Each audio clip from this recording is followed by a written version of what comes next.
All right, welcome back. So I'm about to make lunch real quick, but my mans and I were just talking about the topic of love and how we've been fed a really negative view of it. And it really bothers me when I think about how many people I have heard say that love is pain or love is misery or love is, that gut wrenching, can't live without them, I die type situation, blah, blah, blah, blah, blah. All this negative shit, or love is compromise, but they don't mean, both of you come into a consensus, but they mean one of you lowering your standards to meet their level rather than y'all trying to be on the same level in a positive way. So I was just saying how that just doesn't make any sense to me. And I'm going to finish cooking. What were you saying, baby? Yeah, it doesn't. People have a skewed idea of what love can and should be. It's not something that you should have to put up with. You shouldn't have to say the words, I tolerate it. Oh my God, if you tolerate your loved one, then that's not love. That is not. That is precisely what it is. It's toleration, it's bearing. And that's not love. Like love, you want to be with someone. Like you want to be with them or hang out with them, whatever. Like you want to be in their presence willingly. Like I don't know how hard I gotta put hard emphasis on want. You want to be in their presence. Like when you tolerate them, most likely you don't want to be bothered with this person, but you have to, so you tolerate them. But when you want to be around somebody, you won't tolerate time without them. Like you would absolutely abhor time apart. You wouldn't be like, oh, thank God they're gone. Now I can be me. Because if that's the case, then there's something going on in your relationship you need to address. This is something that I've come across a lot, actually, to where you speak about love in a relationship. It's just like, oh, yes, they loved you one moment and then not. It's like... Thank you for calling Big American Car Services. This call will be monitored. Okay, no crap. What were we saying? So we were going on about how the encounters that I've heard about love, about relationship, about the significant other. It's like, oh yes, they love you at first, and then later on it just dwindles away. It's just like you're stuck with them. I was like, well, damn, that sounds like an interesting life. I definitely want to be a part of this marriage thing you call... Right, this thing you call marriage sounds wonderful. Right? You wonder why so many people get divorced. Uh-huh. And then now that I think about it, every encounter I have, all my family members have either been divorced, don't have a happy relationship, or are single. And these are all the ones that are telling you about how to live. Yes, all the ones that have given me advice is just like...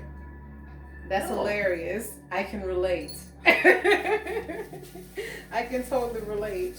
And then especially because I see it from the male aspect, or the male perspective, I'm over here just like, okay, what did you do differently?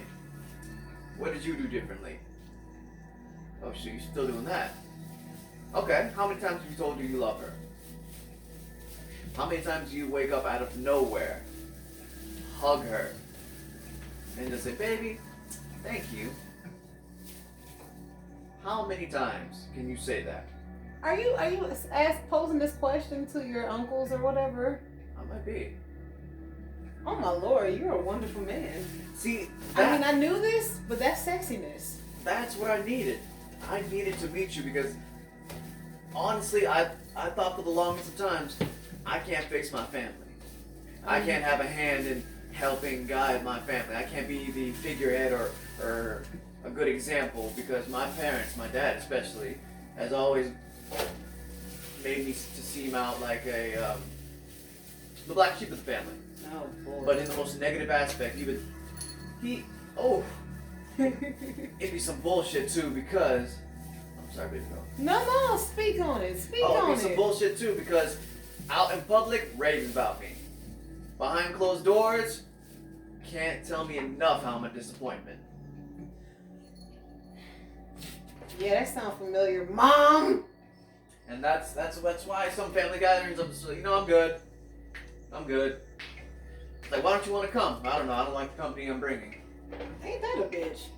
Well, neither do I, but I mean, you don't hear me complaining. Shit. I still trying to have a good time. My cousins, even my cousins got, I guess, didn't reach out to me as much, even when they got phones or when they got, damn. I really think they don't like my dad. You know what? I'm starting to think that's precisely why my cousins just kind of disappeared on the bitch when they got older. Because I'm like, damn, I thought we had a good thing going. I'm not like that bitch. Right. But they're just like, no. They probably were thinking like, we don't want to deal with that bitch, so. I'm pretty sure, I am fairly sure. Damn. That. Damn. Thanks a lot. See, that's the problem with narcissistic parents. Well, one of the many problems with narcissistic parents is that they ruin their children's lives on so many levels. You fuck up their relationships with your family so that now they end up being estranged to people whom they used to hang out with all the time. Exactly. Because of you. I honestly think now this might have something to do with religious reasons in my family as well, but because we stopped attending church, because we stopped attending church, all of my family kind of alienates us. Damn, that's how y'all feel? Yes, they're heavy into church, and then when I swear, I've spoken to a few cousins, they didn't want to admit it, or they didn't want to voice it, or it's just like that, but I see the looks that the parents give us. Oh, boy. It's like, damn. Yeah, it's just like, going to church. Going to church is a wonderful thing when you're going to a place where you can commune with your community and your family and friends, and you can actually share stories of encouragement and use the Bible as a guide so that you can continue to put up with the bullshit that life constantly throws us. However, when going to church means you about to be beguiled by a wolf in sheep's clothing, a wolf in cheap clothing, trying to con you out of all y'all hard-earned money every freaking month or every week. For some reason, he's just trying to con you out of your money. You got the choir and they're acting a damn fool. They're doing gymnastics in the damn pulpit. They're always that 2 or 3 members that got to go into their song and dance. You got old Grandma May over there kicking up dust. You got Brother Jones over there trying to run a marathon. It's like, what are y'all doing? This is not exercise 101. Like, we're in the middle of a lesson here, and we're supposed to be learning something. And when to make a long story short, when church becomes theatrical and a place where you have to buy into, and no one actually genuinely cares about each other, but they're gossiping about each other and putting each other down still, that's when I feel like it's perfectly fine not to attend. And that's precisely why I stopped attending. And we're back. Like you mentioned earlier, when it stops being lesson, that's when you need to just remove yourself from the establishment because it's no longer a church. And I've heard this from mentors of mine, that sometimes why do you have to go to church is when you feel God in your home, practice in your home. Right. I mean, church is just supposed to be where you can all like congregate and share stories from time to time, and like I said, encourage one another. Hear the word all together at least one good time a week. That's good. But see, people aren't doing that. Like studies, like teachings, like I don't. And not brainwashing either. Yes, not brainwashing. Woo! A lot of churches be brainwashing their flock. And the flock, unfortunately, since they are, counted as sheep for the slaughter, they just go along with whatever they hear, especially if they weren't taught first at home how to have their own mind before they got into a church. Then if that's the case, if they are first taught at home to have their own mind before going into a church, they are far less likely to fall for whatever the pulpit says or exclaims, no matter how ludicrous it is. That touches back on yesterday's incident. It's been a it's not first taught at home. You got people going around doing the dumbest of shit. So you got man babies running all over the place. Throwing temper tantrums. And getting away with it. Now that's the really killing part. Because I know it's been said a few times on TikTok, and probably more than I'm giving credit for, because I know a lot of people can see how fucked up that is. It's not just black people or people of color. We can all see how fucked up that was.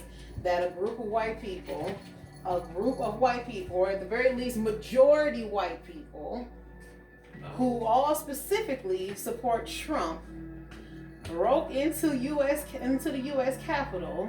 I mean, literally broke in, shot up the place, and started all types of bullshit. For 3.5 hours? 3.5 hours unchecked. Only one person was shot? Like, don't get me wrong. A death is just a fucking tragedy, especially in such a dumbass situation like this. However, I don't see why or anyone should mourn the loss of someone who was in the act of doing that. Not someone who was walking down the street with some Skittles and a damn iced tea getting gunned down. Oh, that's whatever, it's just another black kid. But some white Trump supporter got shot while breaking into the U.S. Capitol. Like, really? We're gonna mourn that? Okay. George Floyd, Breonna Taylor. My man, it's hard for me to say his name. I just can't. It's too many though. It's too fucking many.